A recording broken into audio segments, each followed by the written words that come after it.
बाप का 2 बेटा था, दफन करके आया। बड़ा भाई बोला छोटे से कि रे कलवा हिस्सा बकरा करे, बाबा मर ले हिस्सा बकरा करे। तो छोटका बेटा बड़ा समझदार था, वो कह गया ओ भैया 40वां हुआ था बाबा, 40वां हुआ था, बुलाने में 40वां इंतजार नहीं करबो, बाबा मर ले गेले हिस्सा करे।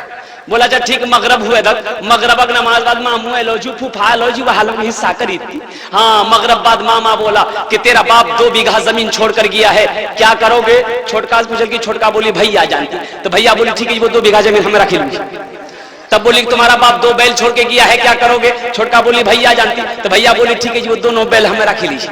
तब बोली तुम्हारा बाप 1 दुकान छोड़ के गया है, क्या करोगे? छोटका बोली भैया जानती। भैया बोली ठीक है ये दुकानों हमें रख लो। तब मामू बोले तुम्हारे बाप के ऊपर में 25,000 रुपया कर्जा है, क्या करोगे? तो छोटका बोली भैया जानती। तो भैया गरम भाई सब हमें जानती, कुछ नहीं जानवे। खेत हम जाने, बैल हम जाने, दुकान हम जाने, कम से कम बाप का तुम छोटा बेटा हो, कम से कम बाप का कर्जा तुम जानो। तुमने समझा नहीं जिंदगी को, इससे कायम न रिश्ता रहेगा। मौत दुल्हन बनेगी ओ साथी, और इसका तू दूल्हा बनेगा। मौत दुल्हन बनेगी ओ साथी, और इसका तू दूल्हा बनेगा। तेरे अहबाब हैं जितने साथी, एक दिन वो बनेंगे बाराती। बाराती बनेंगे ना, सारे लोग बाराती बनेंगे। वो बाराती कैसे बाराती हैं? जो कब्र तक लेके जाएंगे, वो बाराती कब्र तक साथ जाएगा, दूल्हा बनाकर कब्र में आपको डाल देगा, मिट्टी बराबर कर देगा, फिर सारे बाराती लौट कर आ जाएंगे। फिर वो कब्र का मंजर होगा, कब्र का मंजर होगा, आपका अमाल होगा, अल्लाह अकबर कबीरा, अल्लाह के फरिश्तों का सवाल और जवाब होगा। इसलिए मेरे नौजवानों इस धोखे की दुनिया से निकलो, वहां की तैयारी करो जहां हमेशा हमेशा रहना है। मेरा दादा कहां गया? चला गया। मेरा परदादा कहां गया? चला गया। अल्लाह अकबर कबीरा, मेरा बाप कहां है? वो चला गया। अब मेरी बारी है, अब मेरी बारी है। दुनिया में आने की तरतीब है, लेकिन दुनिया से जाने की तरतीब नहीं। बात समझ ला? दुनिया में आने की तरतीब है, दुनिया में आने का डिसिप्लिन है, एक लाइन है, लेकिन दुनिया से जाने का कोई डिसिप्लिन नहीं है। कैसे नहीं है? दुनिया में सबसे पहले दादा आएगा, फिर बाप आएगा, तब पोता आएगा। कि पहले पोता आती हो? हाँ? बोलो नहीं, हाँ बोलो या ना बोलो। पहले दादा, फिर बाप, फिर पोता। लेकिन कुर्बान जाओ मेरे बच्चों, दुनिया में आने का डिसिप्लिन है, तरतीब है, लेकिन इस दुनिया से जाने की कोई तरतीब नहीं। कभी कभी ऐसा होता है दादा के कंधे पे पोता का जनाजा जा रहा है, नाना रह जाता है, नवासा चला जाता है, माँ रह जाती, बेटी चली जाती है, बाप रह जाता है, बेटा चला जाता है।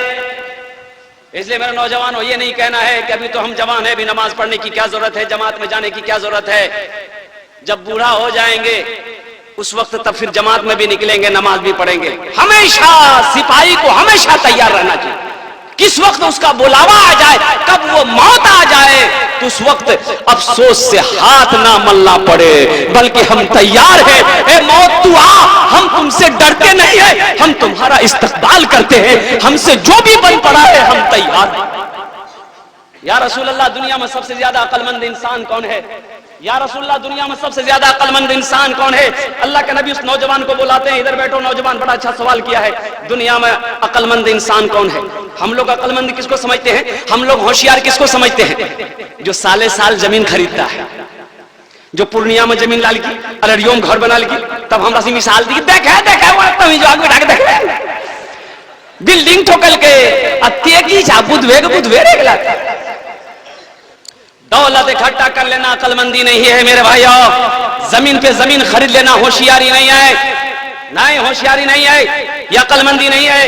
एक बात याद रखना नौजवानों, जो ज्यादा चालाक होता है, जो ढेर चालाक होता है, वो कभी कभी गड्ढे में गिरता है। की बात सही जी गलत जी बोलो तो?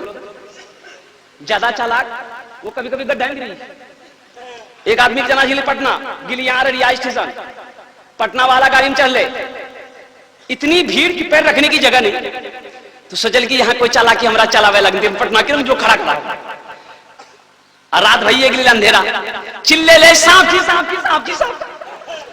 अब एक आदमी सुना, तो आदमी सुना, सब धर ले, सब डिब्बा सुत गई, सब पूरा डिब्बा खाली भर गया। आदमी बोले भैया डिब्बा हमने जो एक आदमी सांप देख लिया, पता नहीं वो सांप कहाँ घुस गई, भैया का डील था, जिंदगी खत्म आई था, जिंदगी बचती कल पटना चल गई। अभी आदमी चल की बात, अब रास्ता साफ थी, चैन खोल की चादर निकाल की सीट हम भी जाके का चादर और दिख रही, अब हम पटना पहुंची जो।